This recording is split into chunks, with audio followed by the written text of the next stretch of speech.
Drum nerds, drum nerdesses, we're back again. I've got my emotional support drumsticks. Just trying to, it was the snare drum last time. Now it's the now it's the SD9 driver. The great thing about this stick is it's well balanced. It's incredibly responsive. And a little tip for you is if you do use Vic Firth, your thumb where that flag is about exactly where you want it to be. Maybe a little bit above it, a little bit below it, but that's a rough indication of where you should put your fingers and your hand to grip the sticks. Allegedly, Vic Firth did it that way, but who knows? Yeah, SD9 driver, rock maple, incredible sticks. One will be slightly higher pitched than the other, but we'll get into that in another time. Right, got my coffee, and I got the ego that you've suggested I watch and react to. So like and subscribe, welcome back, and happy Friday.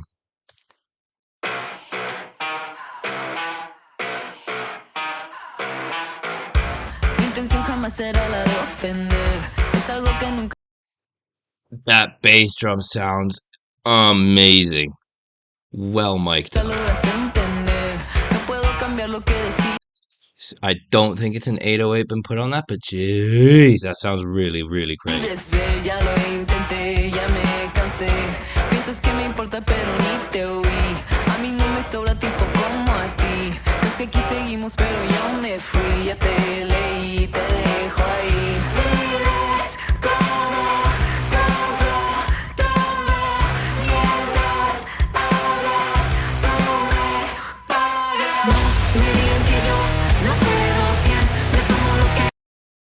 Okay, so that's a phenomenal start. It's really stripped back. The hats are quite low in the mix. They're closed. I'm trying to see if that's a hand-to-hand or if it's just a single. It could alternate between the two, and I say that in terms of if there's any patterns that are sticking right, left, and if there's just being held on that right. So depending on the patterns, they will need to be double-handed, but sometimes you can get away with it. So it's interesting to see how that evolved from very subtle hi-hat groove, basic, simple, amazing kick pattern into the opening up of the song, really pulling you in.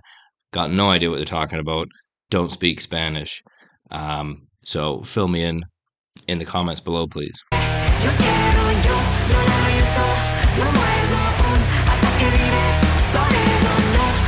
Oh, great tom setup. I used to do that too. You got two right there above the snare to the left.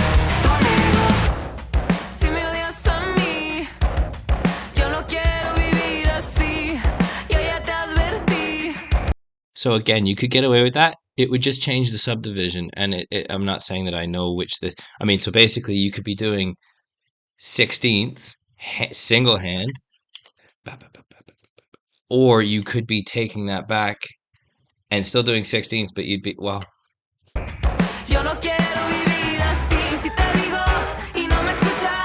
So yeah, you'd be looking at 16ths. You'd either be doing it single-handed at the right tempo. That can be done as it gets up. Not going to be as likely, or you're just holding that in more of a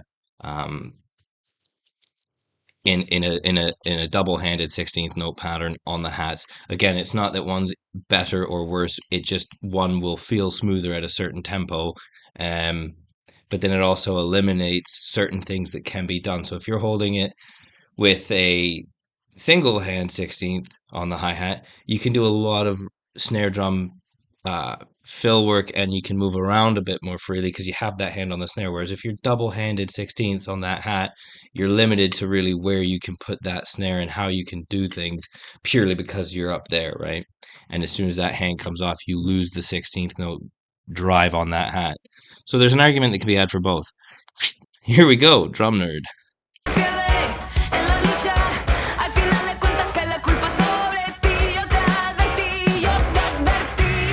Ooh, nice little hi-hat barks.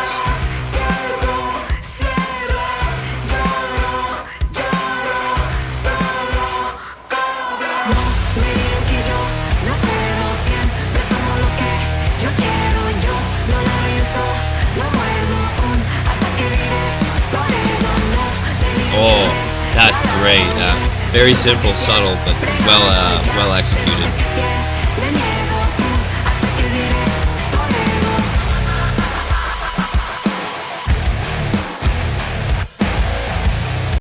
That's a dirty guitar riff. I'm well up for that. Let's get back to some of that. You were right to suggest me to watch this song from the more poppy version of that, the more poppy version of how they can be to now this is very dark, low, chunky.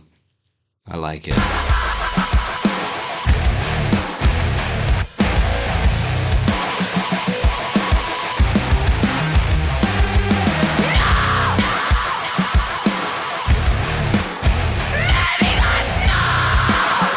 Oh wow.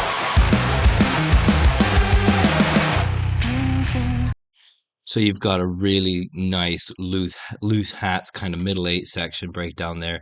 I'm hearing guitar tones and bass tones akin to Muse. I don't know if I'm losing my mind if I'm the only one hearing that, but I'm hearing like the hysteria, the plug-in baby, uh, even in an element of the supermassive black hole kind of that vocal um uh, the the way that they've edited it and they've added certain reverbs and distortions and I'm hearing that and it is in a good way, very much so. Lo que ustedes quieran, espero que les pueda. Creepy eyes, but amazing flam. We're gonna go back and listen to just that flam. You need to hear that flam. Blah, blah. And in Queens of the Stone Age, that would have been Dave Grohl flamming on that quadza.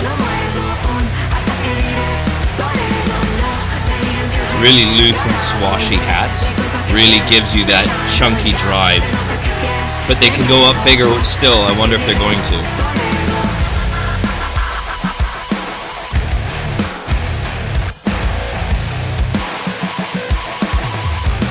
Ooh! Oh! Okay, that got interesting. That was like some modern drummer uh, kind of soloing going on there. So, first of all, there was a multiple hit on a single snare with her left going ba ba ba ba. And I'm not saying that can't be done. That's a fun trick that I love to do all the time. And it's nice to see when somebody else is doing it all the time. Let's get that. But then that subdividing fill into a bit of a triplet feel. We love the triplets here, but you're ba da da ba da da ba. So, triplet on this table. One triplet, two triplets, two triplets. But you can obviously not do that where you're accenting the front and the end. You would just go 16th notes, ba ba ba ba ba ba ba, and you would just swing that instead of ba ba ba ba ba ba ba ba ba ba ba. You see the maybe difference there. Anyways, let's get that again. Right there. Ooh. So listen to the snare. There's a few ghost notes, maybe about three, and then that fill coming around the toms. And I don't know if there's a kick involved, but I want to find that out.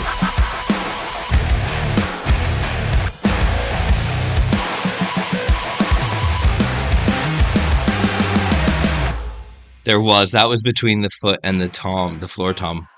If I'm not mistaken, that was foot and floor tom. Yeah, but yes. So she went snare, kick, kick, floor, floor, possibly kick, kick, snare. Oh, again, I've only heard it for the first time, and I just did that on the fly, so it's not going to be absolutely pristine. But you'll be able to capture a very similar result by going right, left. So snare, kick, kick, floor, floor. Ba, ba, ba, ba, ba. It. Oh, yes. So if you do get yourself behind a kit, if you do find yourself behind a kit, really easy. Just strip everything back. I was telling this to my student yesterday. You can take a simple, almost round the toms fill of right, left, right, left, right, left, right, left, going around the toms, and just go right, left, and those other two right, lefts of that grouping, kick. So right, left, kick, kick, right, left, kick, kick, right, left, kick, kick. And then even stay on the floor tom. Just go right, left, kick, kick, right, left, kick, kick, right, left, kick, kick. And that's how you can feel this build of a thunderous. It almost makes it like this double kick, even though there isn't a double kick pedal. It's just this wash of low end. Anyways, that's why we're the drum nerds here. So that was phenomenal. Thank you very much for sticking around and watching that with me. The album's out today. So that is amazing too. We'll definitely get into that. I'm going to put a poll after this video of what the top 3 songs you want me to look at from that album are. And then I might even do an album totality breakdown of my final thoughts if that's of any interest. So, whew, thank you for welcoming me back. It's been a great journey so far. So I'm well up for this. There's loads of stuff. I had no idea this was even happening, their album wise. So I'm very excited to get into it. So again, if you ever want the Bentley, the Rolls Royce of drumsticks, SD9 driver, not sponsored, not endorsed, just an absolute beautiful stick. It's got a little barrel wood tip, not really an acorn, and it's a fairly aggressive taper, but it's a shallow. It doesn't happen as far down, so the weight is slightly differently distributed, right? So you're gonna have because there's a because it's quite an aggressive taper, but further up the stick you've got more wood, so it's a bit more of a balance, which means you've got a much more blended stick. So the attack will be there, the response is going to be a little bit better. If that was fully tapered away, you'd have next to no weight at the front and you'd be able to throw it, but it really wouldn't come back to you very well. Um, so yes, beautiful stick. Love it. Love it, love it, love it. Right, that's enough. There's your drum nerdiness and your review. Do something nice for somebody. I hope you have a wonderful Friday, an excellent weekend. Let me know what you're doing and what you're getting up to. But above all else, do something nice for somebody you don't know and keep your stick on the ice. Keep your stick on the ice.